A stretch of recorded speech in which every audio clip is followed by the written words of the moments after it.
Серікжан Біләшұлы туралы Тоқтар Жақаштың Фейсбуктегі жазбасын оқып берейін. Серікжан Біләшұлына кезекті шабуыл басталды. Бұл жолы анау-мынау емес, талай жыл өзімен серіктес болған, кәсіпкер боп көтерілуіне тікелей Серікжан себепші болған Ерлан Бекмырза деген осы уақытқа дейін сайда да, құмда да ізі көрінбеген үндемес, соғыс жариялапты. Барлық жердегі өсек аяңы бар, шын өтірігі бар, тек Ерланның аузымен ғана айтылып, Ерланның қолымен ғана күйе жағылып жатыр. Тіпті менің Ораз Әлімбеков мүридімде айқайға қиқу қосып, ұзын-ұзын екі постты сүйкеп тастапты. Оны оқыса, Агата Кристи сол сәтте қызғаныштан құздан құлап өлуі мүмкін бе деп таңдай қаққаным да рас. Орекең жазбасында Ерланды Қазақ Британ технология университетін бітірген кемеңгер, жарты Қазақстанды жарылқаған кәсіпкер етіп суреттейді дейсің. Шын мәнінде Ерлан КТУ-дың бірінші курсын бітіруге сауаты жетпей, оқудан шығып қалғанын айтпапты. Ал кәсіпкерлігіне келсек, Тайваннан Қазақстанға электрондық темекімен қазір бүкіл мектеп құтыла алмай зар илеп жүрген вейп темекі тасумен ғана айналысты. Бұл мәселе бойынша көп нәрсе айтуға болар еді. Бірақ сараптау талдау қабілеті бар адамдар осыдан-ақ біраз жағдайды пайымдайды деп ойлаймын. Оның үстіне, Ораз бен басқа адамдардың жазбалары мен сұхбаттарында екінші тарап Серікжан Біләшұлы, Тілек Ниязбек, Бекзаттардың пікірі мүлдем жоқ. Яғни, Серікжанды жексұрын ету, майданына қосыла кетуге асықпаңыз демекпін. Қытай концлагерінде зардап шеккен қазаққа дәл Серікжан секілді рухани, моральдық және материалдық көмекті біздің үкіметте жасаған жоқ. Биліктің барлық әрекеті тек Серікжанды жалдамалысы бар, жазғышы бар, солар арқылы қаралап, бақайдан ұстап, түрмеге қамау ғана. Қытайдың бұл арманы арман күйінде қалсын. Тоқтар Жақаштың осы жазбасына жазылған жағымды пікірлерді оқиық. Марат Алдабергенов жазбасы. Қытайдың да, орыстың да. Орысшылдың да, қытайшылдың да армандары күл болып көкке ұшсын. Ыдырыс жазады. Серікжандай саяси сараптамашы аман болсын. Ахан Жақып жазады. Жазбасына тектеп қосып қояды, атымды алып тастайын десем алынбайды, тетігі жоқ.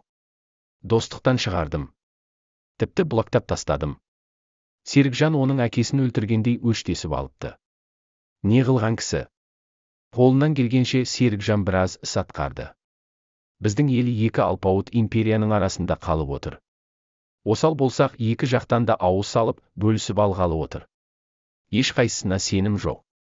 Оспан Батыр айтқандай, алыстағы Америкадан артық досымыз жоқ. Қазір орыстың пропагандасына ергендер, Қытайдың технологиясына қызыққандар өте көп. Оның бәрі Серікжан сол удың сойғысы деп санаймын. Ол біздің қоғамға, елге керек адам. Жұртқа көсем керек. Жұртқа патша керек. Жұртқа құдай керек. Ол сипатқа жетпегеннің бәрі жаман. Бәрі жау, бәрі дұшпан. Әрқайсысы әуелі жақсы бала, жақсы әке болып алсын. Жақсы аға, жақсы іні болып алсын. Жақсы дос, жақсы жолдас болсын. Серікжан Біләшұлы ешкімнен ақша алып қарыз емес, сайлауда дауыс жинап депутат болған жоқ. Ешкімге де міндет қарызы жоқ. Сендерге осы не болды әй? Нұрсұлтан Тастаев жазады. Өсектеп жүргенде солар Серікжан Біләшұлы сияқты қазақтың мүддесі үшін күресін көрейік. Қытайдағы қазаққа қорған болған нағыз ер азамат. Ақсауле Ізбасар жазады. Серікжан сауатты адам, оның айтқандары көбі дұрыс. Біз орыстан басқа ешкімді көрмеген. Қытайдың саясатын бізден жақсы біледі, көп заттан хабары бар. Қолдамайтындар қолдамаса да балағына жабыспай тыныш отырғаны дұрыс. Қазақтан бір жігіті шықса болды, әйтеуір бір қаралап шығады. Ошыман Нұрболат жазады. Осында Серікжанды жамандап отырған блогер журналист сымақтар, олар осы Қазақстан ішіндегі сиыр бұзаулапты, түйе боталапты, пәленшені пәленше зорлап кетіпті, анау 5 қатын алыпты, мынау 6-шы байына тиіпті дегеннен аспайтын ошақ қасы қоламта көсеушілер ғана.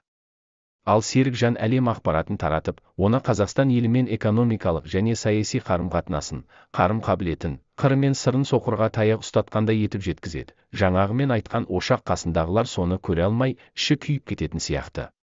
Тоқтар Жақаш жазады. Райхан Тіксанбаева, Серікжан менің қолдауыма мұқтаж емес. Мәселе әділеттікті қолдауда. Берік Садық жазады. Райхан Тіксанбаева, меніңше Серікжанды қаралайтын адам шындықтан алыстау адам сияқты. Райхан Тіксанбаева, жоға. Тоқтармен келіспейтінде жерлерім бар, бірақ осы жолы ойымыз бір жерден шықты. Біләшті тыңдап тұрамын, пікірлеріне 100 қосылмаймын, бірақ жалпы шындықты айтады. Өтеш Бекішев. Тоқа Біләш па, басқасы ма, біздің елдегі биліктің әділетсіздігін бетіне айтар азаматтар аман болсыншы. Кімде жоқ кемшілік?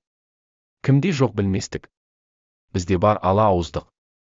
Бар ой, бізде неше түрлі сұмдық надандар, қансорғыштар, ел тонаушылар мен өз халқына жаны ашымайтындар. Саясаткер, дипломат дейміз. Құрып кетсін ондайлар. Ұяттан безгендер, өз ұлтына пана бола алмайтындар. Талай дарындарымыз шетелде жүр. Елдегі туыс-тумаларын асырап, өздері де ауқаттанып. Бұл биліктің дәрменділігі ме? Рас, аш емеспіз, жерге қарап оты. Ұру әдетіміз емес. Үкіметпен ерегісумен ширығып, ширақтанып күнімізді көрудеміз. Бірақ айтыңдаршы, мына қалпымызбен қайда бара жатырмыз? Кім болмақпыз? Басқа елдерден көш кейін қалып барамыз. Бізге керегі осы ма еді? Біздің осындай пікір алмасуымыз достығымызға еш нұқсан келтірмейді деушілермен біргемін. Не айтсақ та көкірекпен көмекей. Дегі өз ойымызды айтайық. Ол үшін өкпе жоқ деймін. Баян Қайсар жазады. Серікжанды жамандауға бюджеттен қомақты қаржы бөлінді деген. Содан ауыз тиген алаяқтар көп екен. Бегалы Бектұров жазады. Иә, түсінген адамға солай.